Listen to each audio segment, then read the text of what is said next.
Bienvenidos al podcast La Biblia en Breve. En este episodio mi hermano y yo platicaremos sobre Sansón.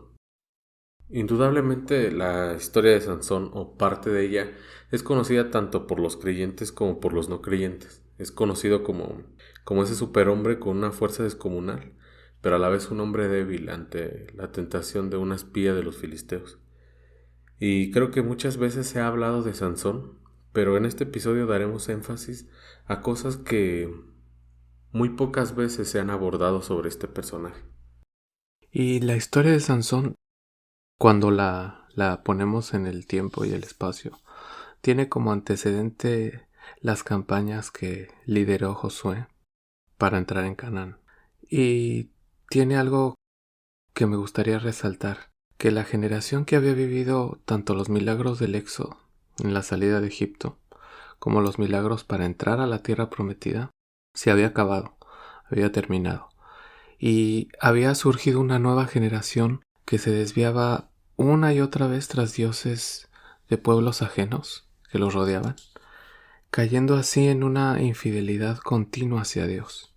Esas infidelidades que mencionas como que provocaban a celos a Dios, ¿no? Que permitía que esos mismos pueblos los afligieran o los sometieran. Pero también como que Dios nunca soporta ver a su pueblo afligido. Y como que por eso levanta a hombres como Toniel, Ahod, Samgar, Tola. Incluso Débora, ¿no? Que fue una mujer, o Gedeón, Jefte.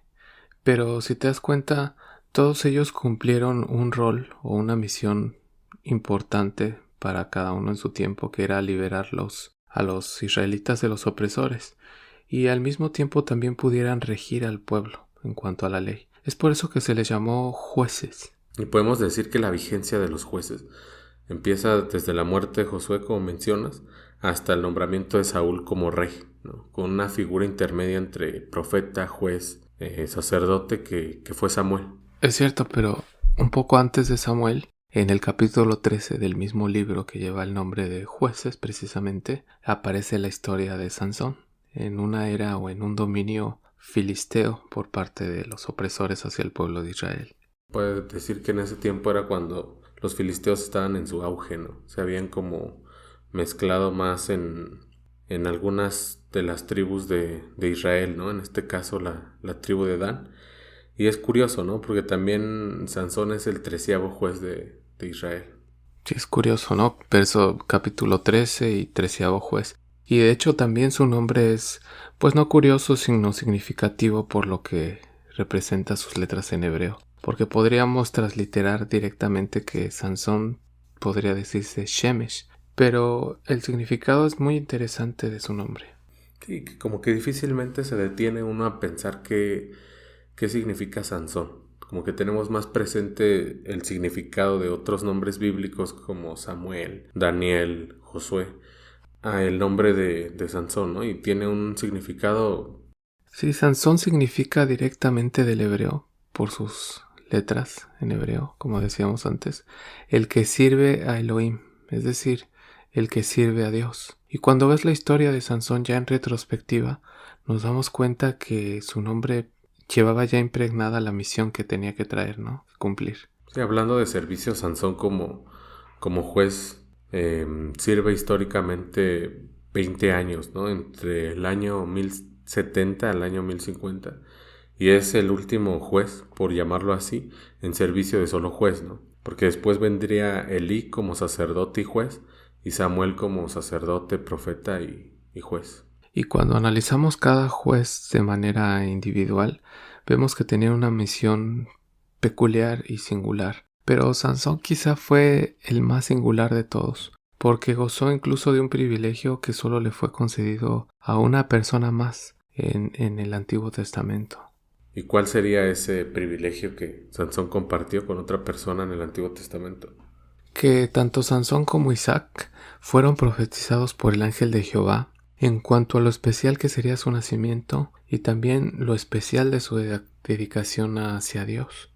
Y ahora que lo dices, Sara, la mamá de Isaac, también era estéril, al igual que la mamá de Sansón. Y la esterilidad es algo que acompaña a los nazareos siempre, ¿no? O sea, los nazareos bíblicos todos vienen de un vientre estéril. a medida que vayamos estudiando los casos, pues vamos a irnos dando cuenta del significado espiritual, ¿no?, que tiene la esterilidad. Para añadir algo es que Sansón como juez no levanta un ejército ni dirige a su tribu en un levantamiento, a diferencia de los demás jueces que platicábamos. Eso es cierto. Por ejemplo, se me viene a la mente las campañas de Gedeón, ¿no?, que movían mucha gente. Pero Sansón, a diferencia de otros jueces como Gedeón, se movía solo, y por eso de ahí la imagen de héroe judío esté asociada sin duda a la figura, bíblica de Sansón el héroe, o Hagibur, que es en hebreo héroe. Y esto porque Sansón estaba predestinado a cumplir un rol central, es decir, a comenzar a librar al pueblo de Dios de los filisteos específicamente. Pero también su vida es una enseñanza hoy para nosotros. Sí, en la historia de Sansón como que se percibe un claro modelo de heroísmo, de obediencia al poder divino, implacable, ¿no?, contra los enemigos del pueblo escogido, que en ese caso eran los filisteos.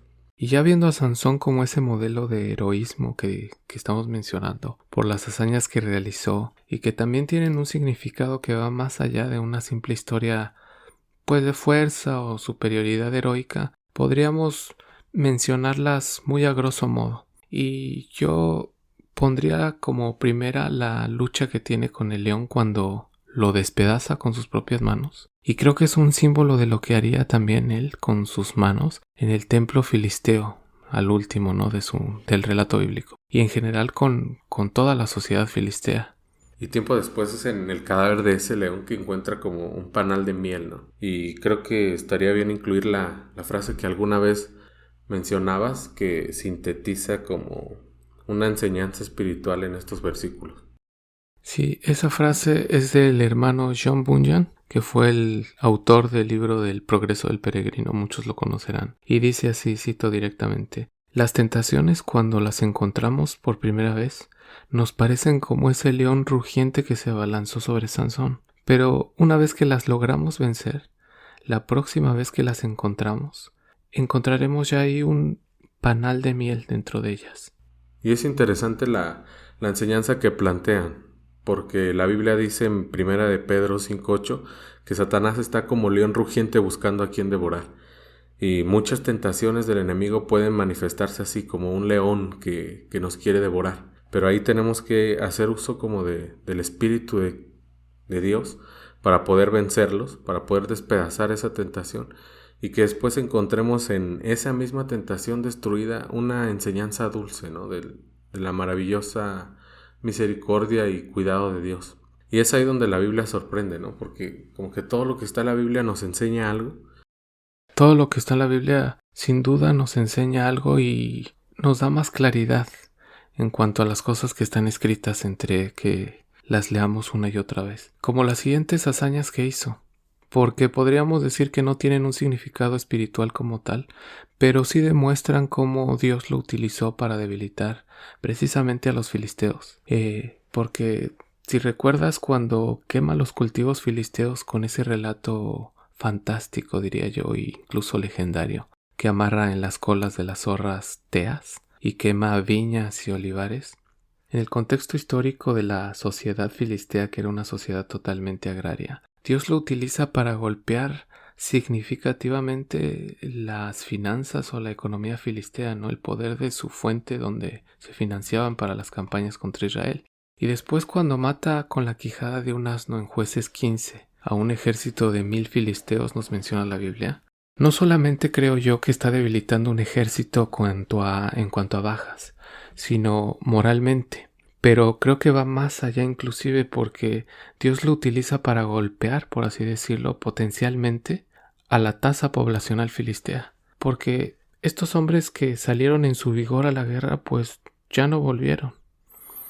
Y por citar uno más también que es emblemático, cuando arranca las puertas de una ciudad principal filistea con todo y postes y cerrojos, dejándola sin defensa, ya en Jueces capítulo 16. Y es importante ahí, ¿no?, porque la ciudad que te refieres es Gaza, que era la capital filistea.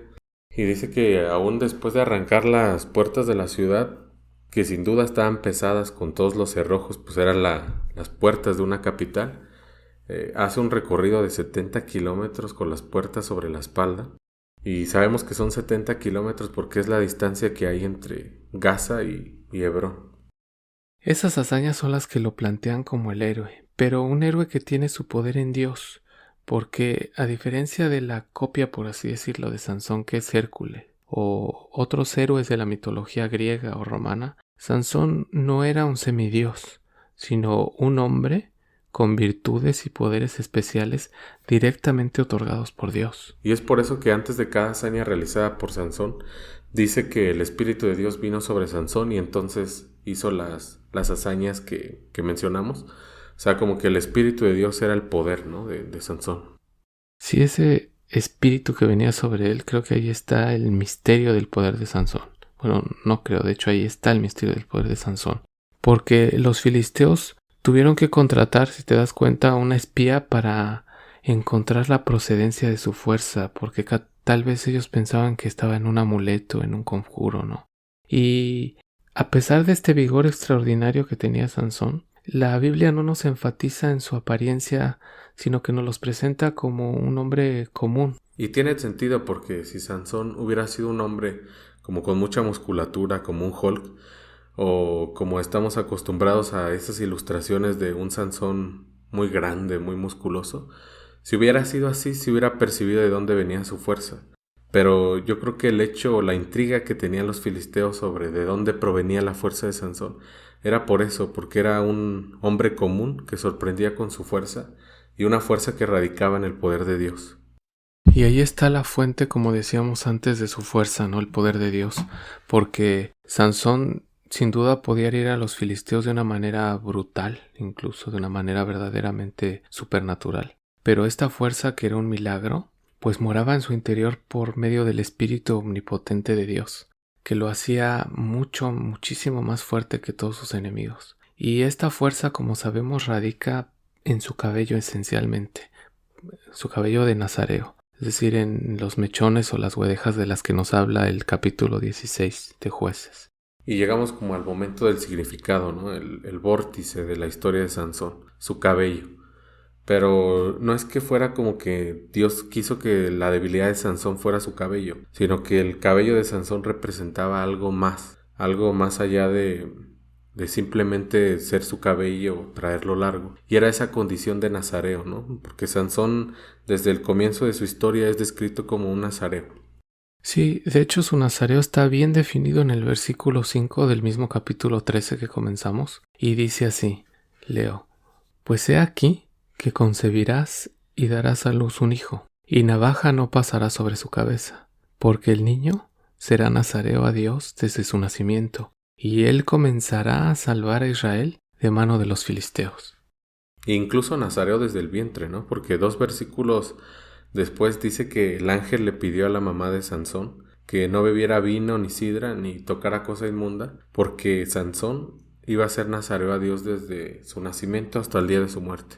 De hecho, ya que mencionas esto de la madre de Sansón, podríamos considerar que la mamá de Sansón fue la única nazarea mencionada en la Biblia, y por lo tanto Sansón ya absorbió desde el vientre o creció con las restricciones del nazareo desde el vientre materno, ¿no? Lo que nos lleva al símbolo emblemático de su historia, su cabello. Y aquí tendríamos que recordar como que qué es lo que significa el cabello de un nazareo. El cabello de un nazareo, como vimos en el episodio anterior, era una señal de su consagración a Dios. Es decir, era una marca externa de su separación para servir a Dios, y actualmente en nuestros días nuestro testimonio es esa marca de consagración a Dios. O sea, entonces podemos decir que Sansón no debía perder su consagración representada por su cabello. Y así sigue siendo hoy en día, como hijos de Dios, somos consagrados. De hecho, Jeremías 1:5 dice que desde el vientre nos conoció y desde el vientre nos consagró. Pero hoy en día nuestra consagración no se basa en ningún símbolo o tipología externa, porque no se nos ordena, por así decirlo, que nos dejemos crecer el cabello, como los antiguos nazareos, ¿no? Sino que ahora nuestra consagración es visible en cuanto a nuestro testimonio. Y ahí es donde radica la importancia de Sansón para nosotros, en la consagración. Porque como que en primer lugar es una advertencia a no perder nuestra consagración. Y en segundo lugar trae una enseñanza de de restauración.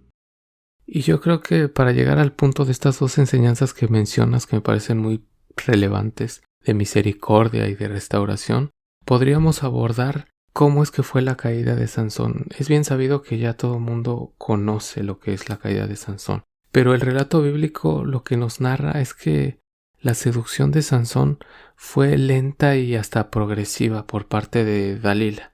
Incluso ella, de alguna manera, no lo engaña en el sentido de que le pregunta directamente por el origen, ¿no?, de su fuerza, o sea, ¿dónde está el origen de tu fuerza? Y ahí es donde Sansón entra como a ese juego de mentiras entre que le muestra a Dalila cuál es su secreto, dónde radica su poder, ¿no? Y termina por ceder su consagración a las manos de sus enemigos. Y es en ese momento, después de que le cortan el cabello y le saca los ojos, que Dios se aparta de él, ¿no? Porque Dios era su fuerza. Y aunque no estoy tan seguro, como que pienso que Sansón ahí no entendía lo que pasaba al principio, pero como que va entendiendo la situación y se da cuenta de que Dios le había dado una fuerza tan asombrosa que nadie podía habérsela quitado por la fuerza. Es cierto que nadie hubiera imaginado o descubierto dónde radicaba su fuerza, que era en su cabello.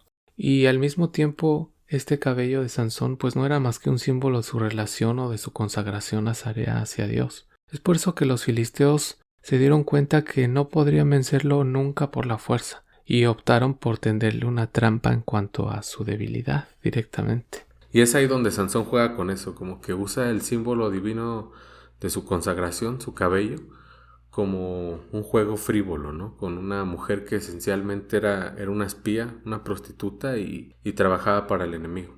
Y actualmente, si nos damos cuenta, también como hijos de Dios consagrados, el enemigo, al igual que los filisteos, muchas veces nos ataca de esta manera sutil también a nosotros en cuanto a nuestras debilidades o peculiaridades que cada uno pueda tener, al punto de que podamos poner en riesgo nuestra consagración con las tentaciones que conllevan a los pecados y que comprometen y cortan nuestra relación con Dios mismo. Y ahí podemos hacer una analogía interesante porque Sansón significa el que sirve a Dios y Dalila en hebreo significa deseo, ¿no? Pero un deseo que quiere terminar con nuestra consagración. Y puede ser que muchas veces estemos como Sansón, recostados en el regazo de Dalila o recostados en una debilidad, en un deseo que Satanás puede usar para cortar nuestra consagración. Y lo que creo que es relevante es ser conscientes de esa lucha espiritual que tenemos como hijos de Dios siempre, pues Satanás siempre quiere cortar nuestra consagración a Dios. Creo que es importante ahí ser conscientes de la lucha espiritual que hay y vestirnos de la armadura de Dios que está en Efesios 6:11. Sí, como dice Efesios 6:11 que citas, asirnos de la espada de la palabra, que es lo que nos da la ofensiva hacia el enemigo, y el escudo de la fe, que es lo que nos da la protección de los dardos del maligno, ¿no? Y también no desvalorizar nuestra consagración a Dios, porque Sansón finalmente lo que hizo fue desvalorizar su consagración y lamentablemente terminó ciego y siendo un esclavo más entre los filisteos. Y al igual que los filisteos, Satanás quiere ahora lo mismo, ¿no? Esclavizarnos en un pecado.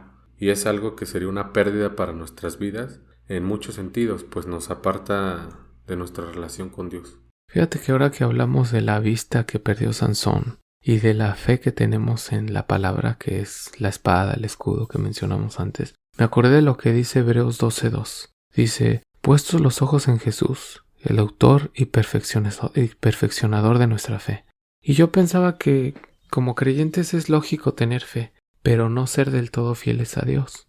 ¿Qué piensas tú de esta dupla entre fe y fidelidad? Porque creo que se relaciona con lo que estamos hablando, ¿no? Sí, ahora que lo mencionas, como que podemos tener fe en Dios, pero nuestra falta de fidelidad a lo que le agrada a Él no nos trae nada más que fracasos y confusión, ¿no? O sea, ser infieles a Dios, pues no nos trae nada bueno. Es importante eso que mencionas, y sin duda está muy relacionado a la historia de Sansón, porque su fe permaneció. Fue su fidelidad la que dejó abandonada. Pero Sansón no dejó de creer en el Dios de Israel. O sea, que sepamos, no adoptó otros dioses, sino que descuidó su consagración y por ende perdió el privilegio que conllevaba esa consagración de Dios que le había otorgado, que era su fuerza. Y ahí es donde encontramos la advertencia, ¿no? Una advertencia a cuidar nuestra relación con Dios como sus hijos, porque sin duda no hay medida para la fe, pero la fidelidad es un gran indicador de nuestra fe. Y me surge una pregunta, así como la historia de Sansón no termina con un Sansón ciego y esclavizado. Si alguien pierde su consagración, ¿todo está perdido? Sin duda no. La historia no termina ahí, porque nuestro Dios es misericordioso y clemente. Dice el Salmo 103 que es lento para la ira y grande en misericordia. Y al igual que Sansón, también para nosotros existe una restauración. Y en el sentido de que algunas veces todos nos encontramos en el punto de poder o haber perdido o comprometido nuestra consagración, ¿no? En este sentido me gustaría que leyeras el capítulo 16, el verso 22. ¿Puedes leerlo? Dice, y el cabello de su cabeza comenzó a crecer después de que fue rapado. Siempre he tenido la pregunta de por qué los filisteos no cuidaron de que el cabello de Sansón no volviera a crecer. O sea, se dieron cuenta de que el poder radicaba en su cabello y por qué permitieron que le volviera a crecer. Buen punto, pero cuando leemos el Antiguo Testamento, esencialmente que es donde aparecen los filisteos, mayormente, nos damos cuenta que eran personas necias, testarudas. Sin duda eran siervos del enemigo, ¿no? Y inclusive esta generación filistea que venció a Sansón, por así decirlo aparentemente, jactanciosos pudieron haber dicho, hinchados de confianza, hemos acabado con él, con el héroe, de una vez por todas. Y dice la Biblia que, lo mencionaste antes, le sacaron los ojos, lo escarnecieron, o sea, lo torturaron. Tenían prácticamente un hombre inválido, ¿no? ¿Qué podía hacer un hombre inválido? Y poniéndose un poco en el lugar de Sansón, era muy trágico, ¿no? El hecho de haber sido el héroe y terminar en la condición de estar haciendo el trabajo de un animal, ¿no? Mover la rueca y caminar, pero pues en círculo. Si ese caminar en círculos tiene algo peculiar, porque cuando caminas en círculos y en la época de Sansón que no había obviamente pavimento, pues creaba fango, ¿no? Y es la misma forma de operar del enemigo hoy en día. Nos hace caer primero en una tentación para después cortar nuestra consagración. Nos esclaviza en el pecado, en esta rueda de molino como Sansón, y empezamos a crear este fango en una especie como de bucle, porque estamos continuamente caminando en el mismo sentido, pensando una y otra vez en nuestra caída. Pero aparentemente podríamos pensar se podría pensar que terminó con nosotros. Pero al igual que los filisteos en la antigüedad, el enemigo hoy también subestima que Dios es la resurrección y la vida, porque de hecho el cabello de Sansón que había sido cortado, rapado totalmente, el adversario no pudo sacarle las raíces, y habría que subrayar esto, porque las raíces eran algo vivo que crecería de nuevo. Y en nuestro caso es la vida eterna, ¿no? Puede parecer apaciguada o adormecida cuando pierde uno su consagración, pero lo que nunca es que no puede morir, porque de lo contrario, ¿cómo sería vida eterna? Es cierto, ¿cómo sería vida eterna? Y por así decirlo, estas raíces vivas de la gracia, ahora en nosotros, están siempre vivas en nuestro espíritu. Y muy pronto la obra misericordiosa del Señor y nuestra disposición hacia Él hacen que podamos recobrar nuestra consagración y que estas raíces vivas de la gracia vuelvan a surgir como el cabello de Sansón. Muy cierto, o sea, el cabello volvió a crecer, ¿no? Porque tenía un simbolismo importante, al igual que también los ojos, ¿no? Solo que los ojos de Sansón no volvieron a crecer. Y los ojos eran ese instrumento de su infidelidad, ¿no? Sus ojos eran como los portales por los que Sansón era infiel, ya que Sansón siempre hizo como lo correcto a sus propios ojos, y la mayor misericordia de Dios exigía que esos ojos carnales fueran cegados a las cosas del mundo, por decirlo así, para que Sansón pudiera ver finalmente al Señor, y que Dios era el que cumplía su propósito. Y creo que muchas veces es nuestra experiencia, ¿no? Necesitamos, como dice Mateo 5:29, sacar nuestro ojo si nos es causa de tropiezo. Esto de perder los ojos de Sansón y cuando su cabello comienza a crecer y nos narra el relato bíblico que lo llevan a la última, por así decirlo, hazaña que haría en aquel templo pagano para que lo sirviera de diversión, pues nos da ya una imagen de un Sansón derrotado, una imagen triste, una imagen lamentable. Y es ahí cuando Sansón eleva de una manera sincera una oración a Dios para ser fortalecido y servir, porque él sabía por última vez a su pueblo y a su Dios. Y aunque el cabello de Sansón creció otra vez y su fuerza regresó en esa hazaña que mencionas, murió luchando, ¿no?, heroicamente contra los filisteos. Y llegamos como a la pregunta más hecha en la historia de este personaje.